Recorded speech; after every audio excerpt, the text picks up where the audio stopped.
Voilà, bonjour.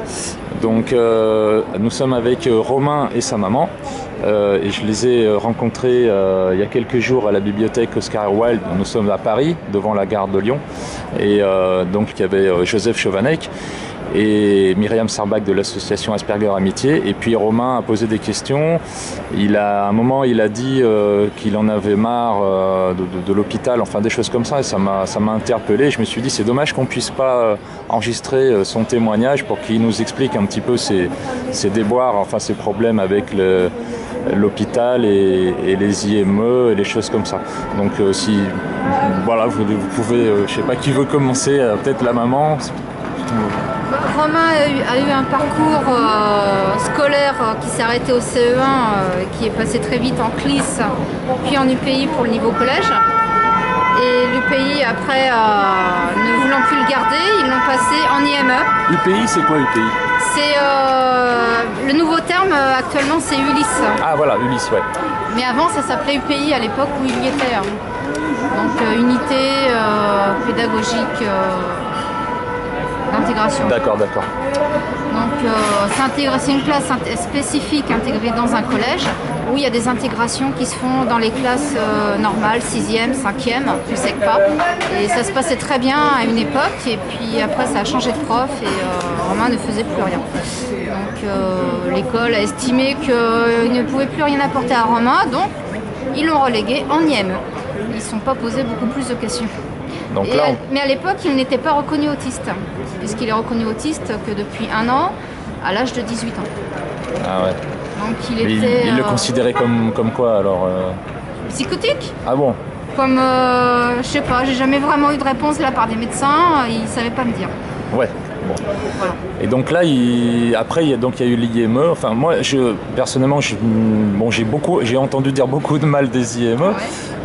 Mais c'est la première fois que je suis en face de personnes qui pourraient elles-mêmes dire leur expérience des IME, des choses comme ça, notamment les principaux intéressés. Donc là, profitez-en pour témoigner, ouais. en toute sincérité, évidemment. Hein. Mais bon, je pense qu'on n'aura pas besoin d'en rajouter, d'après tout ce que j'ai entendu. Voilà. L'IME, au départ, en tant que parent, on me l'a présenté comme étant vraiment bénéfique pour l'évolution de mon fils, qui à l'époque il avait 14 ans, pour entrer dans l'apprentissage, dans un apprentissage professionnel, tout en étant encadré par des éducateurs. Et au final, l'IME où on a été, déjà, il n'y avait pas d'orthophoniste, alors qu'il aurait dû y en avoir un. Il n'y avait pas d'ergothérapeute alors qu'il y avait un poste de prévu. Les psychiatres qui suivaient étaient en fait des médecins retraités. Donc, ah bon? Oui, des médecins à la retraite qui connaissaient absolument rien sur l'autisme. Mais de toute façon, même moi quand j'en parlais, parce que sans qu'ils soient reconnus, j'avais déjà détecté des signes et on me rigolait au nez, quoi. Et au niveau éducation, enseignement Il a baissé, il a perdu. Non mais à l'IME, il y avait quoi? Il y avait une partie scolaire, il y avait une classe, et il y avait une partie professionnelle. Et pour la partie scolaire, il a perdu scolairement. Ah bon? Par rapport avant d'entrer? Par rapport à ses apprentissages d'avant. Il a arrêté les classes, le circuit classique en CE1, mais après il a fait UPI, il a fait CLIS et UPI, ouais, voilà. Où il a quand même appris à lire. Jusqu'à quel équivalent de classe, le CLIS, UPI quoi? Ça dépend des matières. En français, donc il a appris suffisamment à lire, il est autonome, il va sur internet, il se documente. L'écriture est beaucoup plus complexe puisqu'il est dysorthographique, dyslexique dysorthographique. Et donc il a une orthographe... Enfin, vous m'avez dit qu'il a quand même écrit une petite nouvelle de 12 pages. Bon, c'est pas mal quand même. Il faut avoir un certain entraînement pour le comprendre. Ouais. Mais il arrive à se relire correctement, mais son écriture est très difficile à lire pour quelqu'un qui n'a pas l'habitude. Donc vers 14 ans, il est allé en IME et là-bas, il a régressé, mais comment? Il y avait quel type d'enseignement Au niveau scolaire, il reprenait un peu les bases parce qu'il était avec un groupe d'élèves un peu hétéroclite où personne n'avait le même niveau. Ouais. Et ils étaient une douzaine, si je me souviens bien, une douzaine d'élèves dans la classe. Il était à peu près le seul à savoir lire. Alors qu'ils avaient tous 14, 15 ans. On peut peut-être lui demander ce que tu veux dire par rapport à tout ce que ta mère vient d'expliquer, ton expérience de l'IME et tout ça. L'IME, c'est vraiment c'est un système vraiment très aléatoire et assez, en gros termes, pitoyable parce que franchement, c'était vraiment, je sais pas quoi dire. Bon bah ça reviendra après, t'inquiète pas. Ouais, parce qu'à la petite conférence là, à la bibliothèque, j'ai senti quand il a parlé de ça qu'il était vraiment... Oui, il y a eu de la colère. La colère au niveau scolaire de sa part, peut-être pas trop. Moi, je me rendais plus compte de son niveau qui baissait, donc ça me fâchait. En sortant du collège, il savait faire les opérations. Maintenant, il ne sait plus, par exemple. C'est un petit exemple tout bête, mais ils n'ont pas repris le niveau scolaire qu'il avait, déjà qui était assez bas, surtout en maths, pour le faire évoluer. Mais c'était un endroit où il revenait le soir à la maison ou c'était Alors, il y avait la possibilité de faire les deux, mais il était en internat parce que c'était loin de chez nous. Ouais. C'était pas évident. Quand il est rentré, il n'était pas autonome au niveau des déplacements. On habite à la campagne, c'est très compliqué. Et du coup, il était en internat. Et la vie là-bas, pour lui, c'était comment? Tu peux nous en parler, peut-être la vie à l'IME, t'en as gardé quelles impressions Pour les éducateurs, tout allait bien. Pour eux, c'était super. Pour eux, tout se passait super bien. Et j'apprenais plein de choses. Mais honnêtement, je vais vous dire que franchement, c'était une vraie catastrophe. Parce que les jeunes étaient vraiment insolents, vulgaires, très violents et enfin c'est tout ce qu'on peut dire quoi. Ah mais tu peux donner donner plein de détails si tu veux. Tout ce qu'on peut dire vers les adultes, autant vers les jeunes. Et donc les adultes avec comme on dirait des œillères, c'est-à-dire que c'est se dire tout le temps que si on voit comme ça, c'est que c'est forcément comme ça. Et j'étais un peu considéré comme ces jeunes quoi. C'est comme un petit con qui n'a vraiment rien à la tête quoi. Je mettrais une nuance à ça.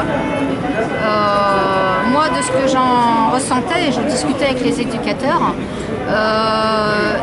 les éducateurs avaient bien compris que Romain était différent au niveau comportement des autres jeunes qu'ils avaient. Les autres jeunes avaient beaucoup des troubles du comportement. Et un éducateur m'a dit une fois que si tous les jeunes étaient comme Romain, ils n'auraient plus de boulot. Ouais. Parce que Romain, au niveau comportement, au niveau respect des autres, ça se passait très bien. C'est un IME où il faut avouer qu'au niveau occupation, sortie, en dehors du temps scolaire, c'était très très bien. Ils faisaient des sorties régulièrement au musée, ils sont allés voir un château, ils faisaient beaucoup de sorties et Romain était toujours très intéressé, posait plein de questions, il était toujours très content d'aller faire ces sorties-là. Ah oui, mais à côté de ça, c'était vraiment... Ah oui, mais à côté de ça, c'était vraiment une vraie... À côté de ça, c'était vraiment... vraiment minable quoi. Tu veux dire la vie avec les autres, les rapports que tu avais avec les gens qui étaient là-bas. Et puis en rapport avec les éducs aussi, c'était vraiment une vraie calamité. Parce que les éducs avaient la même ligne directrice pour tous les jeunes. Ah ouais, voilà, l'égalité. Voilà. S'ils avaient eu un comportement différent avec Romain qu'avec les autres jeunes, c'est arrivé une fois où les jeunes ont fait... dans le groupe où il était, on fait vraiment une grosse bêtise, je sais plus quoi, et comme punition, ils ont voulu les sortir et Romain me dit casser des cailloux. Donc un truc qui sert strictement à rien. Et Romain était pris dans l'eau parce que c'était tout le monde qui prenait, et voilà. Et alors qu'il n'avait rien fait. Alors qu'il n'avait rien fait. Ouais, ça me rappelle des souvenirs personnels, ça. Et Romain, ça l'a énormément choqué et fâché. Qui soit puni comme ça pour quelque chose qu'il n'avait pas fait, c'est pour injuste. un comportement qui n'avait pas eu lieu. Donc c'est ce genre d'attitude qui fait que avec tous les autres jeunes qu'il était, qui avaient des comportements réguliers et quotidiens plus que inadéquats, avec, que ce soit envers les autres jeunes ou envers les autres adultes, les éducateurs, tout ça. C'était. Et lui, il était considéré, il était dans le mélangé, enfin dans le lot, et tout le monde prenait en même temps. Voilà. Si Romain avait été mis dans son petit cocon en disant bah non, toi t'es gentil, on va te laisser là à l'abri, puis les autres. Ouais, ça aurait fait des histoires. Voilà. Ça me rappelle mon expérience. J'ai pas été en IME, mais ça me rappelle quand même pas mal de choses. En même temps, quand moi, vers la fin, il y est resté 2 ans et demi. Normalement, c'était jusqu'à 20 ans. Donc moi j'en ai sorti, il avait 17 ans parce que c'était une catastrophe. C'était la crise tous les dimanches pour faire la valise. Le lundi matin, il faisait le cirque pour rater le bus. Il m'appelait en semaine en pleurant presque au téléphone par moment. Voilà, quand il allait voir le psychologue qui devait voir tous les 15 jours, parce qu'il y avait quand même un psy, il disait rien. Parce que les seuls griefs qu'il avait à dire, c'était contre l'école. Et il n'osait pas dire ce qu'il avait à dire contre l'école à quelqu'un qui en était le personnel. Ouais, une autorité, quoi. Voilà. Peut-être par peur aussi de représailles derrière. Éventuellement, ouais, enfin Et du coup, on me disait, mais il dit rien. Ouais, donc tout va bien. Il va voir le psy, il dit non, il sentait bien qu'il y avait quelque chose qui bloquait, qui le rongeait, qui l'énervait. Non, mais je veux dire, de leur point de vue à eux, ils peuvent dire, s'il dit rien, c'est que tout va bien. Ils peuvent du moins prétexter ça, je sais pas. Il sentait qu'il y avait quelque chose, et puis Romain, il déprimait de plus en plus. Entre de ce qui se passait avec les autres jeunes, de la situation générale. L'injustice. Voilà. Et comme il déprimait, un jour, l'infirmière m'appelle. Et on me dit, bon, on vous prévient, on lui a augmenté les cachets parce que là, il déprime trop, ça va pas du tout. Je dis, c'est gentil, vous auriez pu me prévenir d'abord. Ouais. Les cachets, c'était quoi alors? Alors, à la volée, tertian, risperdal, enfin, tous les cachets habituels de psychotropes et faits pour bien casser. Ouais, la camisole chimique. Voilà. D'accord. Et c'était une catastrophe, quoi. Et quand j'allais voir le médecin, le psychiatre, retraité d'ailleurs, on se demande ce qu'il faisait là d'ailleurs. Ça me rappelle encore des souvenirs. Je pense qu'il faisait une petite rallonge à sa retraite, qu'il continuait à bosser un petit peu comme ça. Mais voilà, on voyait qu'il ne faisait pas son boulot, quoi. En fait, de tout ce que j'entends, ça me surprend pas, mais on a un peu l'impression qu'il n'est pas du tout à sa place finalement. Il n'était pas du tout à sa place. Voilà, il est mélangé avec des gens, finalement il se prend des punitions collectives et embêté par les autres, et puis même par les adultes, enfin en résumé c'est un peu ça, quoi. Oui, disons pas. Dans les adultes, il y a eu des personnes avec qui il s'est bien entendu, mais c'était tellement oppressant le cadre général. Et avec les autres jeunes, le quotidien, que c'était ingérable. Ouais. Sinon, dans les profs, il y a eu un ou deux profs qu'il a bien aimé. Il y a eu un... c'était pas un prof, c'était une personne qui faisait un atelier d'occupation en dehors du temps scolaire, qui faisait le cirque. C'est là qu'il a commencé à apprendre le cirque et à apprécier le jonglage. Ça le fâche énormément d'avoir découvert cette passion à cet endroit-là. Ça le fâche énormément d'avoir fait son sketch qu'il a joué sur scène devant 300 personnes, qui s'est énormément bien passé. 300 personnes 300 personnes. Parce que j'ai fait ce sketch là, parce que c'était là où j'avais une occasion de jouer un sketch, quoi. Mais sinon c'est très honteux c'est hyper honteux de faire ça ici, quoi. On aurait préféré le faire en dehors d'un cadre, disons, médicaux, tout ça. Classique, ouais. Ouais, voilà, t'aurais préféré le faire en milieu ordinaire, comme on dit, c'est ça? Dans le milieu café-théâtre, dans le milieu stand-up, tout ça. Bon, Raymond DeVos, c'est pas du stand-up, mais au moins dans le milieu café-théâtre. Voilà, avec les gens normaux, entre guillemets, quoi. Mais son envie de spectacle et l'amour qu'il a pour la scène était tellement fort qu'il a vu là une occasion de s'exprimer et de faire ce qu'il aime. Ça peut être aussi une occasion de montrer aux autres qu'il n'était pas aussi entre guillemets débile, enfin je sais pas quelles sont les insultes qu'on peut... des insultes et des brimades, c'était quotidien. Ah ouais. Vraiment. T'as des anecdotes, des petites histoires à raconter pour qu'on comprenne mieux. Moi, j'ai jamais mis les pieds dans un IME, donc pour faire comprendre vraiment comment ça se passe, la vie là-bas, je sais pas, du matin au soir, ce que tu... pour le blouson, la musique, tout ça. Parce que tu dis c'est une catastrophe, c'est une calamité, je te crois, mais... Au milieu des jeunes, c'est que au milieu des jeunes, pour eux, le vestimentaire et la musique c'était hyper important. Ah bon? Les sections d'assaut, le rap, même en IME. et les blousons, c'est hyper important, et que ceux qui portent pas ça, c'est que des moins que rien, quoi. Voilà. Parce qu'ils me disaient, ça c'est pas pour toi, c'est pour les hommes. En gros, ça veut dire, nous on est les meilleurs et toi de toute façon t'es qu'une merde. Il était quotidiennement rabaissé par tous les gens. On dit souvent que les autistes sont des gens pas normaux, mais franchement dans ce IME-là, eux non plus ils sont pas normaux, quoi. Eux non plus ils sont pas normaux, quoi, parce qu'il y a personne qui se comporte comme ça. Est-ce que tu as des exemples de choses peut-être un peu difficiles à dire, mais là c'est le moment ou jamais, si tu as envie d'exprimer ta colère sur des choses qui t'ont fait souffrir, par exemple. Avec un œil au beurre noir, C'est le moment de dire vraiment les choses, c'est pour témoigner, tu vois.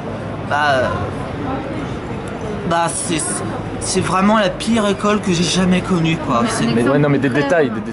Quand tu t'es fait taper dessus, Tu peux raconter une histoire avec les détails, tu vois. En fait. Tu veux qu'on fasse une petite pause pour se reposer un peu et on reprend? Ouais, on fait une petite pause. Voilà, ok, merci. Ouais. Merci. Tu veux qu'on fasse encore une pause ou... Non, ça va. Bon. En fait, c'était des jeunes et ils avaient juste envie de me défoncer juste parce qu'ils avaient envie, comme ça. Mais des jeunes de l'IME? Oui, des jeunes avec qui il était en sortie. Donc, explique, parce que moi je sais pas du tout de quoi. C'était en sortie au ski à la fin du séjour. Et puis je sais pas. Ils t'avaient pris en grippe, ils t'aimaient pas, et puis à la fin ils se sont dit. Ouais, c'est un peu ça, ouais. Je sais même pas comment c'est parti. Je sais même pas comment expliquer, en fait. Ta mère va expliquer peut-être, comme ça. De ce qu'ils m'en a raconté à son retour, donc évidemment j'étais pas là pour voir. C'était le dernier matin du séjour du ski de la semaine qu'ils ont fait. Et c'était à l'heure du petit déjeuner, ils étaient prêts à repartir juste après. Et dans la salle de cantine, où ils mangeaient, Romain s'est retrouvé par terre. Il y avait des jeunes qui s'amusaient à lui taper dessus. Il y avait d'autres jeunes qui le tapaient pas, mais qui encourageaient les copains pour lui taper dessus. Ah ouais. Et donc ils étaient plusieurs comme ça autour de lui, et il n'y avait personne qui bougeait pour dire stop, arrêtez. Mais il n'y avait pas d'éducateur Ça devait être juste à un moment où les éducs n'étaient pas là. Ouais. Et quand les éducateurs sont arrivés, ils n'ont pas réagi plus que ça. Bon, si, forcément, ils ont fait arrêter les autres jeunes parce qu'ils ne pouvaient pas laisser continuer, mais ils sont passés à autre chose. Ils ont dit bon, allez, ça suffit maintenant, arrêtez vos bêtises. Mais lui, ça l'a traumatisé. Romain, ça l'a énormément marqué. C'est tellement injuste. Ah oui, ça l'a énormément marqué. Apparemment, il n'arrive même pas à en parler, quoi. Voilà, et pourtant, ça fait plusieurs années de ça. C'était il y a 2-3 ans. Bah oui, se faire tomber dessus comme ça, sans raison. Mais c'était pas un fait exceptionnel. Donc bon, c'était pas toujours physique, les brimades qu'il avait, c'était souvent beaucoup aussi des remarques blessantes. Je me demande si quelque part il n'y avait pas un petit peu de jalousie aussi de leur part, parce que Romain, à côté de ça, était un garçon cultivé qui s'intéressait à beaucoup de choses au niveau socio-culturel, et que ça soit dans les sorties ou même au quotidien. Et c'était des jeunes qui étaient en difficulté, grosses difficultés scolaires, difficultés sociales, qui avaient peut-être aussi des problèmes familiaux. Ça, on n'a pas été voir. Mais ils avaient sûrement besoin d'un défouloir, et Romain était tout prêt. Il était là pour ça, quoi. Oui, puis c'est peut-être aussi toujours un petit peu frustrant pour les autres de voir que quelqu'un qui finalement n'est pas habillé comme il faut, qui ressemble pas à ce que eux ils croient qu'il faut, et que finalement il réussit. Il est mieux estimé parce qu'en fin de compte, ces jeunes se faisaient quotidiennement remonter les bretelles par les éducateurs. Alors que Romain, au niveau comportement, des fois, il était un peu grondé parce qu'il n'aimait pas être trop se mélanger avec les jeunes. Le soir, il préférait rester dans sa chambre. Il aimait bien être un peu tout seul par moment, ce genre de choses. Parce que moi, en étant en internat, ça m'embêtait à mort. Ça m'embêtait à mort. C'était des chambres, t'étais tout seul ou il y avait plusieurs personnes dans les chambres? En fait, j'étais avec un autre jeune, je sais pas, soit il ronflait du tonnerre, j'arrive même pas à dormir. Soit il met la musique à fond. Enfin, c'est. Et puis quand je lui dis putain t'arrêtes, il me dit moi je fais ce que je veux. Enfin. Il y avait de l'incivilité quotidienne, quoi.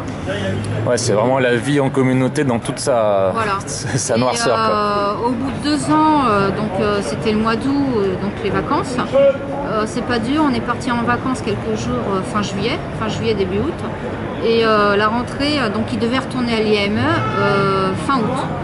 Et dès le 4 août, il était en angoisse totale à l'idée de retourner à l'IME, alors qu'il lui restait 1 mois de vacances. Ah ouais. Il a passé un mois d'août franchement pourri, à angoisser, à pleurer, à me dire je veux pas y retourner. Et bon, il est quand même retourné, je l'ai quand même rescolarisé.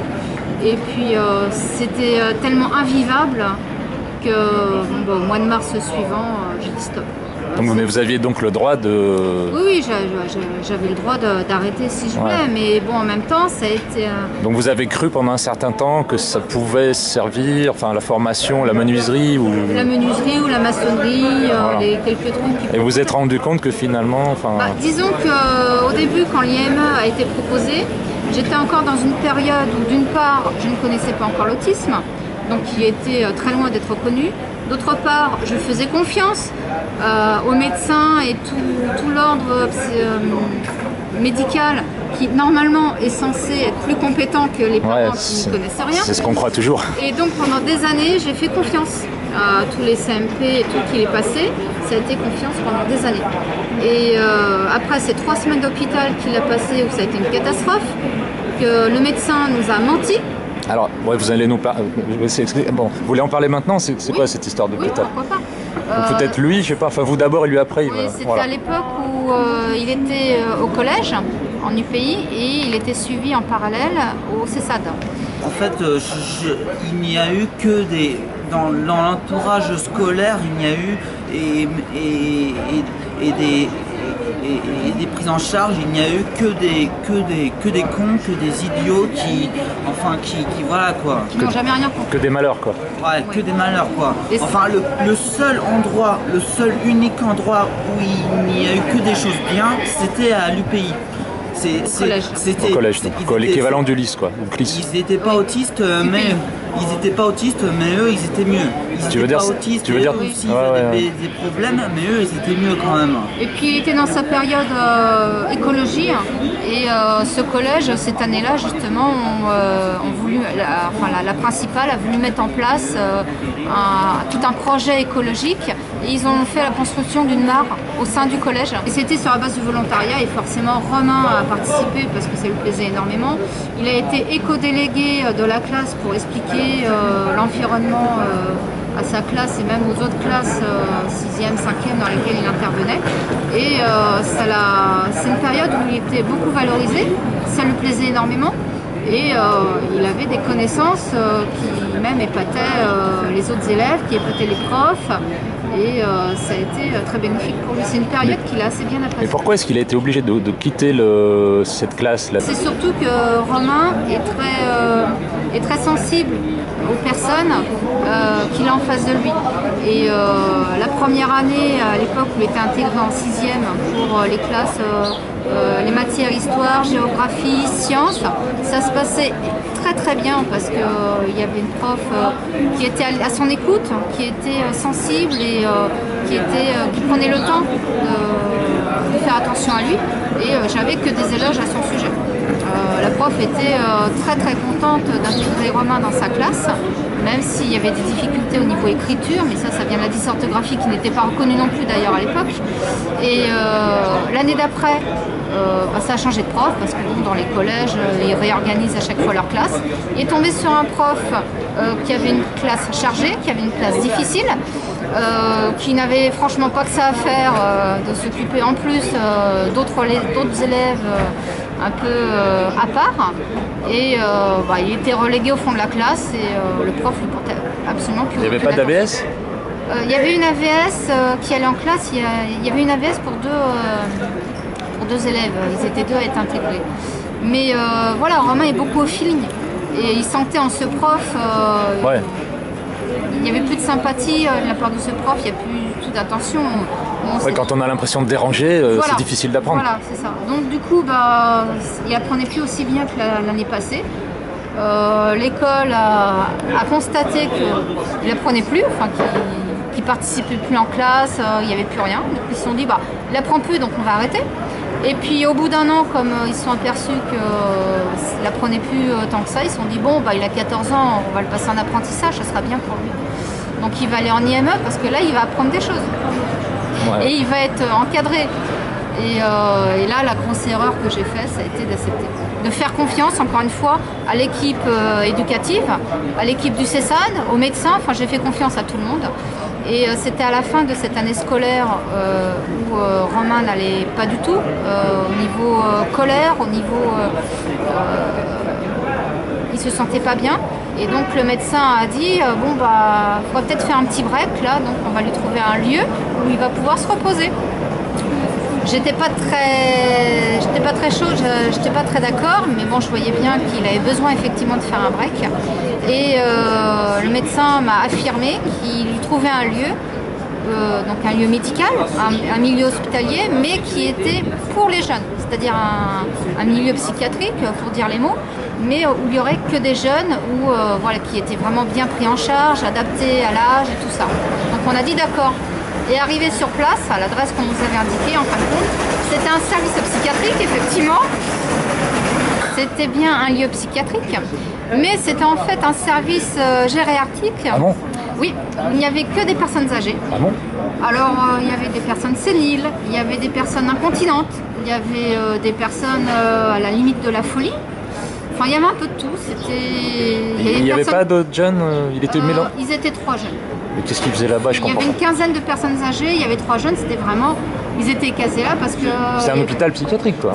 C'était un service psychiatrique, c'est un hôpital général où il y avait toutes sortes de services, mais c'était un bâtiment psychiatrique. C'est pas vraiment l'endroit rêvé pour se refaire une... Voilà, pas du tout. Donc Romain n'y avait jamais été auparavant, donc ça fait quand même un choc, avec les portes fermées à double tour, avec, comme Romain le dit avec colère, la nuit, sa porte de chambre fermée à clé aussi.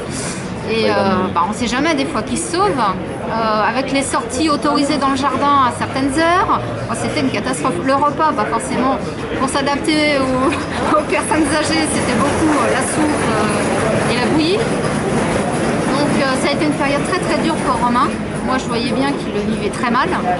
Et quand j'ai demandé au bout de 8 jours à parler au médecin pour faire le point, puis moi je voyais bien que ça n'allait pas, on m'a répondu « Ah mais vous pouvez pas, le médecin est parti en vacances. Ah bon?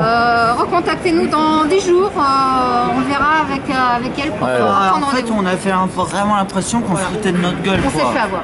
Ouais, je m'en foutisme total, quoi. On se foutait de notre gueule en fait. De nous dire, de nous mentir comme ça, et qu'après quand on s'aperçoit du mensonge et que quand on dit qu'on veut le voir, non désolé il est parti en vacances, on a vraiment, histoire de pas avoir d'ennui, là on a vraiment l'impression qu'on se fout de nous, quoi. Ah oui, ça a été totalement ça. Et la bêtise que j'ai fait là aussi, c'était le jour où on est arrivé et que je me suis aperçue que c'était le service que c'était, ça a été d'accepter de le laisser là. Ça a été là encore... Toujours en croyant, en se disant, mais bon, ils savent ce qu'ils font quand même. Voilà, ça, bah, toujours encore et encore la confiance. Et ces 3 semaines d'hôpital m'ont tellement mis en colère, m'ont tellement mis les nerfs, que j'ai perdu toute la confiance que j'avais en toute l'équipe médicale au sens large, tout ce qui est médecin, psy et compagnie. Et là, j'ai commencé à faire mes propres recherches. Et j'ai commencé à aller sur Internet, dans les livres, voilà, en tant que bonne maman qui s'inquiète pour son fils. Et là, j'ai commencé à trouver des choses, des similitudes sur l'autisme. Et là, j'ai commencé à trouver les premiers signes. Et plus je trouvais des choses, plus ça devenait une évidence pour moi. Voilà, la révélation. Voilà. Et à partir de là, j'ai su à qui m'adresser.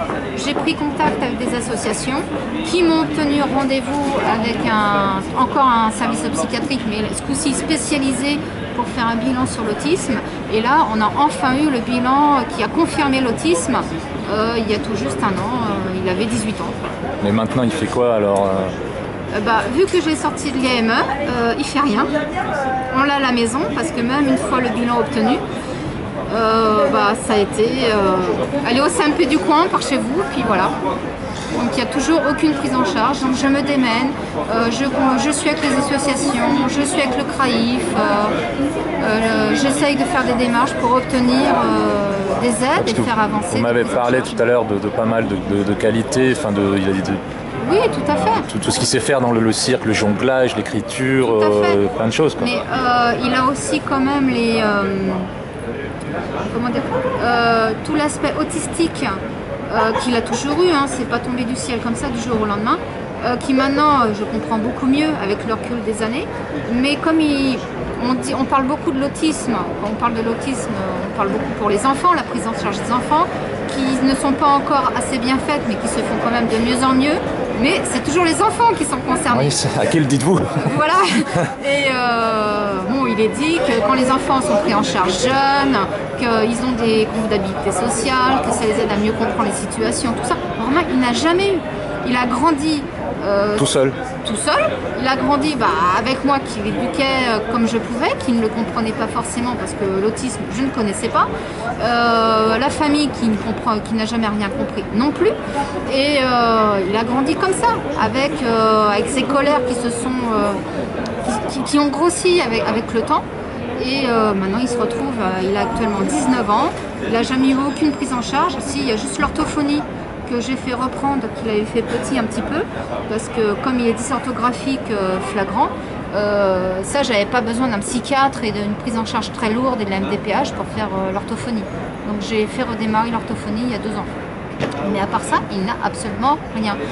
Ça fait 1 an qu'on a l'attestation officielle qu'il est bien autiste, mais il n'y a toujours pas de groupe d'habilité sociale, on n'a toujours rien de mis en place. Et vous avez demandé à quoi? À la MDPH ou quoi? À la MDPH, on n'a toujours pas fait de dossier. C'est vrai que je traîne un petit peu aussi, mais là où ça pêche aussi, je trouve, c'est l'encadrement médical qui est autour, même après la confirmation de l'autisme. Quand je suis sortie de l'hôpital avec le bilan en main, j'ai dit au médecin, bon alors maintenant je fais quoi? Je vais où? Est-ce que vous pouvez me le prendre en charge? Par quoi je commence? Il m'a fait au CMP. Oui, mais au CMP, ils vont pas connaître l'autisme. Oui, CMP. Oui, mais bon, vous savez, voilà. Et je veux dire, ce que je trouve aberrant, c'est qu'un service spécialisé dans l'autisme ne soit même pas capable et pas le réflexe de dire adressez-vous au CRAIF. Là, ils sauront vous renseigner, ils connaissent tout ce qui se fait sur l'île de France, ils sauront vous guider. Même ça, on ne me l'a pas dit. Vous parlez de quel service qui n'a pas pu vous conseiller juste avant? Le service de la salpêtrière, service adulte. D'accord. Et là où on a eu le bilan. Et en fait, après avoir fait mes propres recherches pour pas changer sur Internet et compagnie, j'ai fini par tomber sur le CRAIF. Ouais, ça a l'air bien ça. J'ai dit tiens, il y a ça qui existe, c'est pas mal. J'aurais été contente qu'on me le dise il y a 3 mois. Pareil, l'association qui est par le fait très très bien, Aura 77, qui est pour la Seine-et-Marne, ils sont très compétents, hein. Je ne vais absolument pas les dénigrer, c'est eux qui m'ont aidé à obtenir le rendez-vous à Paris, ils m'ont aidé pour pas mal de choses, j'ai un psychologue qui m'appelle régulièrement pour prendre des nouvelles de Romain. Mais à côté de ça, quand j'ai dit je veux un médecin, je veux un psychiatre qui le suive, qui soit vraiment compétent dans l'autisme, j'en connais pas, il faut m'en indiquer un. On m'a dit vous savez, par chez vous on ne connaît pas. Je suis dans le sud alors qu'eux ils sont dans le nord. Bon, au bout de Paris. Du 77. Ah, du département? Du département. Ah ouais. Parce qu'en fait, j'ai l'impression que sortis du département, ils n'ont pas le réflexe de dire mais attendez, il y a autre chose dans l'île de France qui existe. C'est la départementalisation. Voilà. Et au bout de 3 mois de recherche, je les recontacte et je leur dis écoutez, j'ai vraiment besoin d'un médecin parce que j'arrive pas à trouver, il me faut vraiment un psychiatre et je veux pas n'importe lequel. Je veux pas à peu près faute de mieux. Et là on m'a dit je suis prête à aller sur Paris s'il faut, c'est pas grave, on fera le trajet. Ah mais sur Paris on connaît, pas de souci. Vous auriez peut-être pu me dire ça il y a 3 mois. En attendant, on a perdu encore 3 mois dans les recherches. Moi j'y ai perdu énormément de temps, d'heures sur internet, d'inquiétude aussi. Je voyais mon fils, j'avais un bilan, c'était bien, mais j'avais toujours pas de prise en charge. Et puis le temps passe, et puis il y a toujours rien. Le temps d'obtenir rendez-vous, il faut 1 mois, il faut 2 mois, il faut attendre, on va chercher. Et puis on se retrouve un an après, il n'y a toujours rien. Voilà, donc là j'ai rendez-vous au CRAIF, j'espère que ça va enfin avancer et que voilà, à part un stage qu'il a fait cet été, j'ai quand même réussi à obtenir un stage dans un ESAT spécifique artistique puisque c'est ce qu'il branche. Et où là aussi ça a été dur d'obtenir le stage puisqu'on m'a dit il est pris en charge où, il est suivi par quelle équipe? Bah rien, puisqu'il est à la maison. Ah oui, mais ça va pas ça, parce que nous on fonctionne avec une équipe qui le présente. J'ai écouté, moi il est à la maison, il était en IME, je l'en ai sorti parce que c'était une catastrophe. Et bah il est à la maison, mais j'ai besoin d'un stage. Bon, ils ont accepté de faire le stage, mais ils étaient réticents. Pourquoi? Parce qu'il n'y avait pas d'équipe de suivi derrière, j'avais pas encore vraiment de médecin, enfin si ça commençait tout juste. Voilà, c'est dur, on ne se sent pas épaulé. En tant que parent, on se sent perdu. Encore, abandonné. Pour pas changer. Donc bon, Aura est très bien. Mais voilà, encore il n'y a pas longtemps, quand j'y suis allée, j'ai dit bon là on fait quoi? Maintenant il a 19 ans, on commence à réfléchir à l'hébergement, à son autonomie, à sa prise en charge. Il est capable d'autonomie, mais il faut qu'il apprenne aussi. Nous on habite à la campagne. Pour se déplacer à Paris, c'est un apprentissage. Ça va pas, il va pas savoir comme ça du jour au lendemain. Il faut absolument qu'il soit sur Paris, qu'il vienne régulièrement, qu'il apprenne, qu'il soit guidé. Donc je viens sur Paris avec lui, je lui apprends les choses. Ça me coûte beaucoup d'argent, tant pis, je peux pas changer. Et je fais les choses moi-même. Donc ça avance, hein, ça avance. Il a gagné en autonomie. Son stage, il s'est déplacé tout seul, ça a été une réussite et je suis très fière de lui. Mais il y a besoin, et puis il réclame aussi. Il réclame d'aller sur Paris tout seul, d'être autonome, il veut partir de la maison, mais voilà, je ne vais pas lui dire, bon bah, tiens, tu fais les petites annonces, tu trouves un boulot, puis tu prends ton appart. Hein. Ça, c'est pas possible. Donc là encore, il y a besoin de soutien, il y a besoin de... Bon, on fait une petite pause, puis on prend peut-être une troisième partie après. Voilà, la pause n'a pas duré longtemps, donc vas-y. Ce qui est intéressant pour toi quand même. En ce moment-là, je suis sur un très gros truc. C'est la création d'un scénario, d'une histoire qui se déroulerait pendant la Seconde Guerre mondiale, donc pendant l'occupation allemande, sous forme de comédie, quoi. Ce serait sous le mode comédie. Et en fait, au départ, je voulais faire un truc que sur la Seconde Guerre. Et après je me suis aperçu et puis après j'ai découvert que l'autisme a été dit juste après. Enfin non, pas juste après, mais pendant. Juste en même temps que la résistance et tout ça. Juste en même temps. Et moi ça m'a fait tilter. Moi ça m'a fait tilter. Tu veux dire la découverte de l'autisme est faite en même temps que le début de la résistance. Voilà, c'est ça. Et tu t'es dit, il y a quelque chose. Ça m'a fait tilter. Ouais, alors je me suis dit, il y a quelque chose. Alors du coup, ça m'a venu l'idée de faire des autistes résistants, des autistes dans la résistance. D'autant plus que les nazis, enfin, ils persécutaient aussi les handicapés. Ah ouais, c'est exact. Ouais. C'est ça. Ce qu'on oublie aujourd'hui, parce qu'à l'époque, les autistes, on pense qu'à l'époque, les autistes n'existaient pas encore. Et ben si justement, puisqu'ils ont toujours existé. Oui. Puisqu'ils ont toujours existé. Et donc... ils ont existé tout le temps. Et donc, comme les nazis, ils voulaient tuer tout le monde, tous ceux qui n'étaient pas absolument parfaits et qui n'étaient pas allemands, et je me suis dit, je vais faire ça, quoi. Ça, c'est-à-dire? Bah, c'est les résistants, ça compotait contre les Allemands, quoi. Donc une sorte de défense. Non, c'était vraiment pour arrêter les délires antisémites d'Hitler, quoi. Ah oui, une résistance, quoi. Ouais, et donc en fait, ce serait une résistance où les autistes et les neurotypiques bossent ensemble, travaillent ensemble. Génial. C'est une bonne idée, ça. Bossent ensemble, travaillent ensemble. Avec chacun leurs compétences et leurs spécificités. Ah ouais, voilà. Franchement, déjà pour faire le rapprochement entre découverte de l'autisme et résistance, bon, fallait...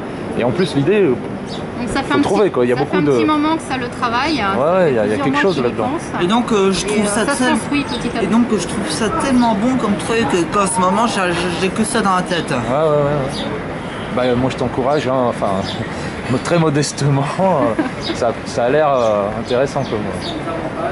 Qu'est-ce que tu... Et tu peux pas parler de l'hôpital? Parce que moi, c'est là-dessus que j'ai tilté, comme tu dis, à la réunion, parce que t'as dit un truc sur l'hôpital. Ouais, l'hôpital, moi j'en ai marre. Que je comprends pas pourquoi sur l'autisme il y a que des médecins cons et des médecins incompétents, quoi. Des médecins incompétents. Compétents? Incompétents. Ah, incompétents, oui, je comprenais plus. Non, il y en a peut-être, il y en a quelques-uns, je pense, hein, qui sont compétents. Faut les trouver, quoi. Oui, il y en a pas tant que ça, effectivement. Bah, j'en connais un dans le sud. Ah, je veux pas faire de la publicité. Je pourrais, hein, c'est le docteur Gepner. Après tout, je peux le dire. Le docteur Gepner à Aix-en-Provence, il est reconnu dans le sud, mais il faut aller dans le sud. Là, on est à Paris. Il y avait bien Hans Asperger qui était compétent sur l'autisme à l'époque, mais sauf que lui, il était autiste aussi. Ah bon? Asperger, il était autiste? Bah ouais. Ah, c'est possible. J'ai vu ça dans un article. Ah ouais? Ah là, t'en sais plus que... Disons qu'il a vu un article qui supposait qu'il était peut-être Asperger aussi. C'est tout à fait possible. Ouais. Tout à fait possible. Il y a pas mal aussi de gens qui sont présidents d'associations de parents et qui eux-mêmes sont Asperger, qui ne le savent même pas des fois. Ouais, hein. Donc, disons que voilà, c'est une supposition qu'il a vue dans un article.